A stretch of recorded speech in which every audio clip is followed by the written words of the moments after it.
Who were the original Europeans? You could say the first humans were not us, the Homo sapiens, but the other species of the genus Homo, the so-called hominins, with an N. I'll also tell you about the original sapiens of Europe. The earliest evidence of hominin activity in Europe, and outside of Africa in general, comes from the site of Grunșanu in Romania, dated in January of 2025 to be about 2 million years old. It wasn't hominin bones that were found, but at least 20 of the animal bones that were examined show clear evidence of human-made cuts, the kind of cuts that other animals either can't or don't need to do before consuming meat. You can read more about it in the article in the description. So the earliest known humans in Europe were Romanian. I now feel patriotic about beautiful Romania. So much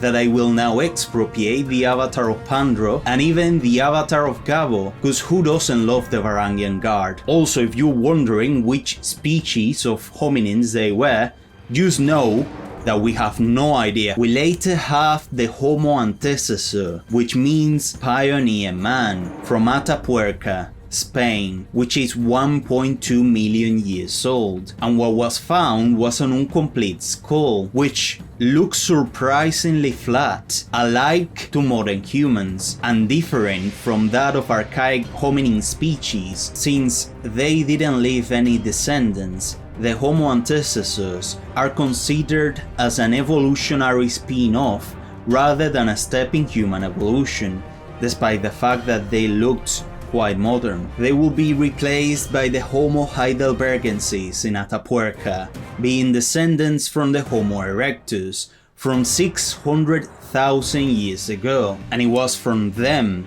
that descended the Neanderthals from 400,000 years ago, being the first human species to leave behind a substantial amount of culture, advanced tools, and most of all, evidence of their existence over large areas of Europe and Asia, including the Middle East. These will be important later on, and us, the Homo sapiens, originated in the Horn of Africa 200 to 300,000 years ago. Although many debate how, or even if that was the case, there is plenty of evidence backing this up, and not enough to contest it yet. But there is a lot of information that we're missing, so we don't know what we'll find out later on. But moving on, these sapiens made migrations out of Africa about 100,000 years ago, first to the Levant and then to East Asia and Australia. But the earliest evidence of sapiens in Europe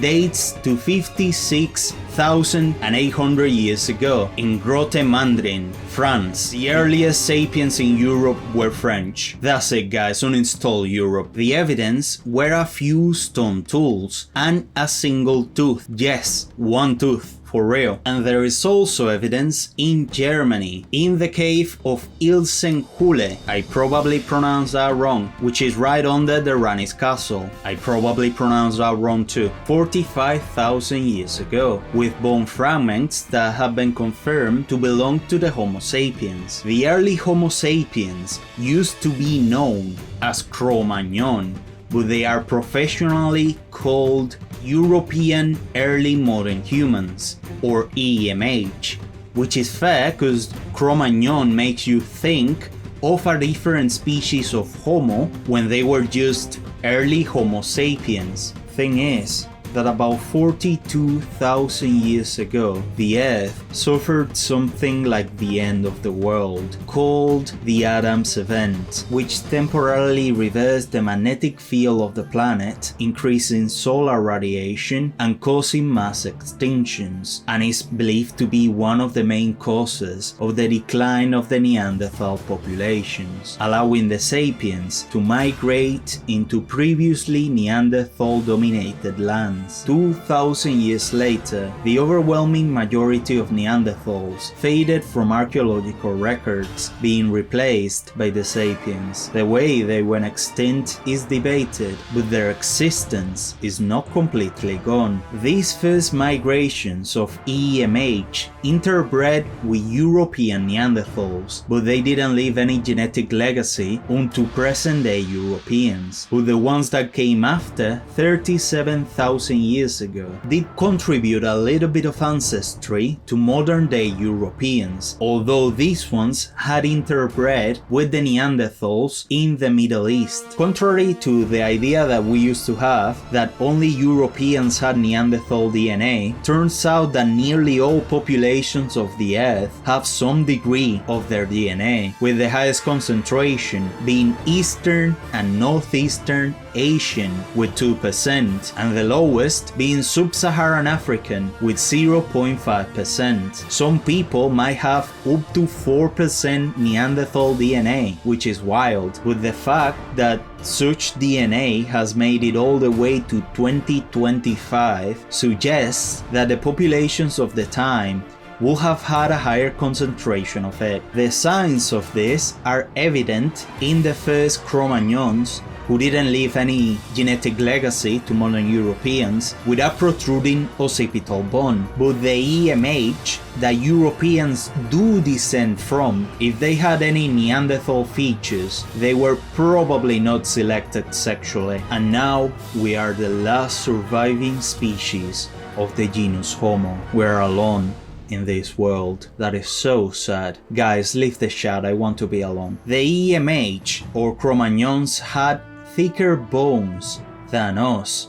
Yes, people with actual big bones, and were relatively tall, with an average of 5'9" feet on men and 5'4" on women. They created tools that were very much more advanced than the Neanderthals, to the point that in their last centuries of existence, the latter copied their style. They did some beautiful cave paintings with realistic looking animals and hunting scenes, and even made ritualistic burials, which implies that they believed in life after death. Contrary to popular misconception, and this is going to be the polemical part of the video, these early Europeans had darker skin tones, partially because they came from the south, but not only that. Two of the main alleles responsible for light and white skin, which only has the purpose of making your skin more sensible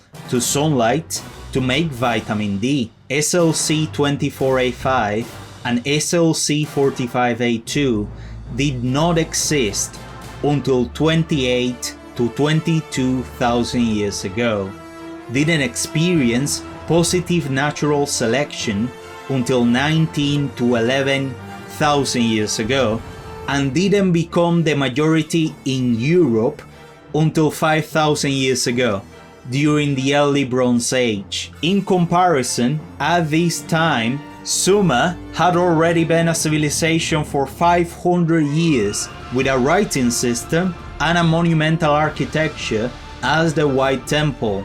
Egypt had been unified by Pharaoh Nama 150 years prior and was also a civilization, and even the Harappan or Indus Valley were on their way to becoming one, which is incredible. The reasons for this shift in skin color were that, first of all, for the majority of their existence, Europeans didn't need it.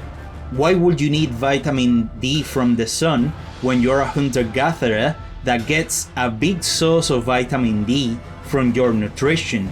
But the shift into agriculture or pastoralism made them lose that big source of vitamin D, making light skin more useful. Another reason is that the early Europeans, or Cro-Magnon, actually contribute to a very small portion of the European DNA.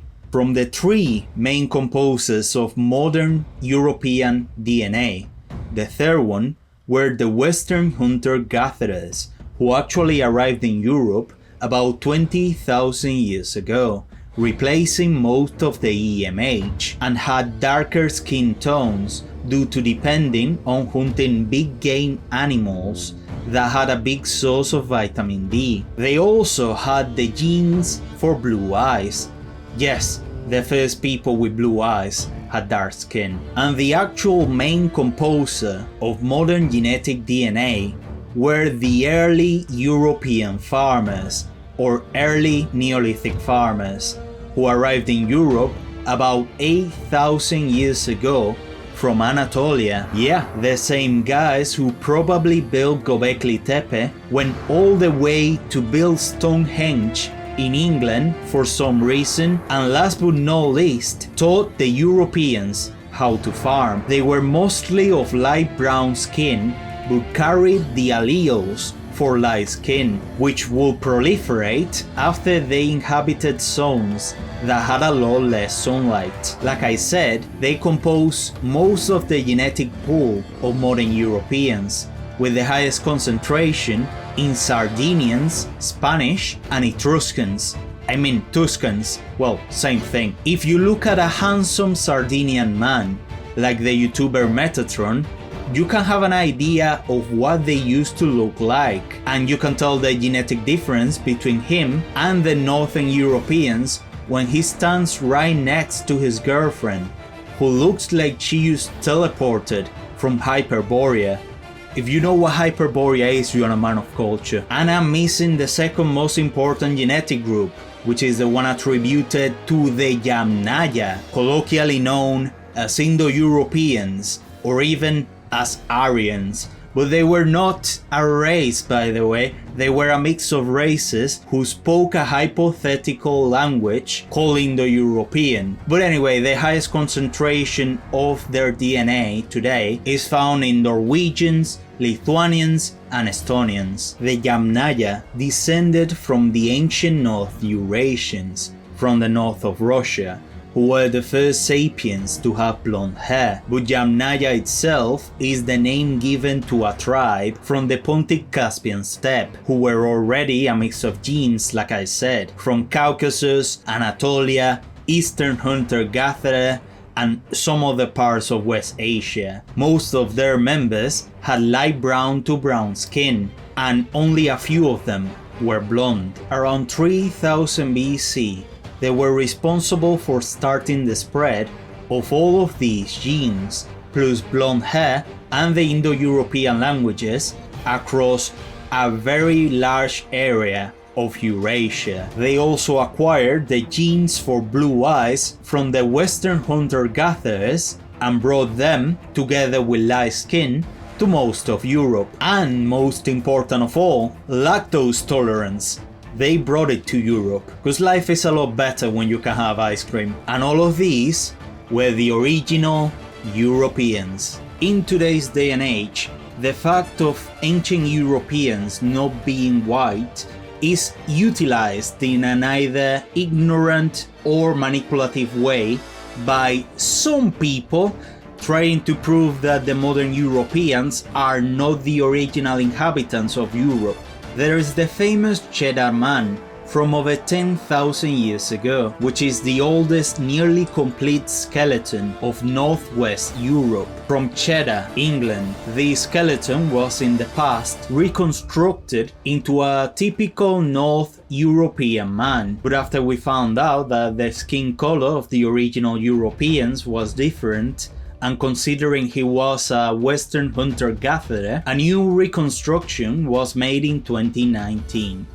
Guess what it looks like. Are you ready? Here it goes. Obviously, dark skin doesn't mean that dark, but these kind of wild takes get loads of clicks and plausibly donations. Some also say that the only indigenous people of Europe are other populations than the modern Europeans, such as the Inuits of Greenland. How old were you when you found out that Greenland was part of Europe instead of North America? Also the Nenets of Siberia, and no freaking idea Siberia was part of Europe. And also the Saami of Scandinavia, who have really been there for over 2000 years ago. That is true. They are also indigenous to to Europe, when in reality the first and also indigenous people of Europe are the goddamn Europeans. Just because the skin color was darker in the past, it does not mean that they aren't the only direct descendants from those populations, besides the fact that the migrations that came a bit later but are still like 8,000 years old had the alleles for white skin that modern Europeans have. So it's not a matter of black and white, literally. As a matter of fact, if you link the Cheddar Man with someone who descends from him, you get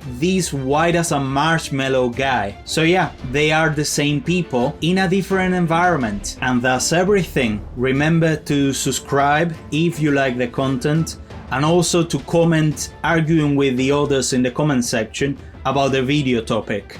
As a matter of fact, it being about the video topic is totally optional. Just argue about whatever you want in the comments, and it's been a pleasure, as always. Ciao!